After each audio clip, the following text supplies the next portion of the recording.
This PowerPoint will help you get started on the Lord of the Flies unit and help you get an A. It's important to remember that you are not reading for pleasure. Learn as much as you can about the book before you begin reading it so that you know what specific information to look for in each. SparkNotes are a great resource to do that. Read every chapter summary before you read the book so you can find the information that you need in the chapter. Annotate the book for signposts and be able to locate important sites. You know sites are important because they are mentioned in the SparkNotes chapter summary. These are the main 5 characters in the book, and you need to know the most about these 5 characters. They're very different and very distinct people. So as much as you know about these 5 people will be extremely helpful in.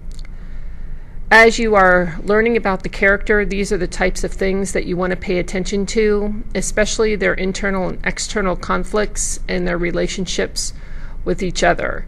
They each have very different goals and purposes on the island, and you want to know what sets them apart from each other.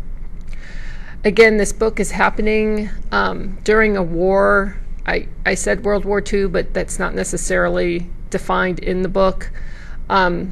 The plane crashes on an island where you can see the qualities of the island there. It's a pretty harsh setting, and for these 10, 11, 12-year-old boys to function is a challenge.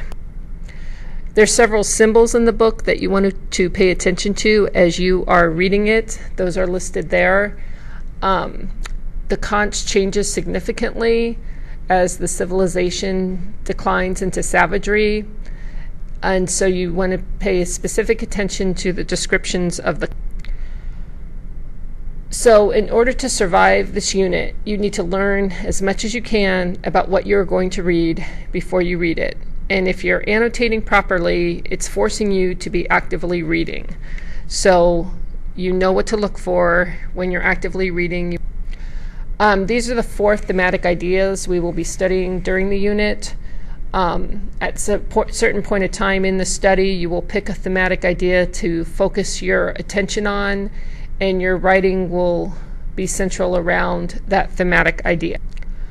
So for the novel, there are reading quizzes, reading guides based on the chapter annotations, class activities, small group, and individual brainstorming on the novel, as well as a writing project at the end of the novel, which includes essays, paragraphs, and personal. So in looking at SparkNotes, it's really easy to rely on them and not the book. However, if you do that, it really becomes dangerous. There's very little attention to detail. It notes character changes but does not explain details that lead to the character changes. And the thematic discussions are often way too broad. So you want to make sure you're reading in addition to using Spark.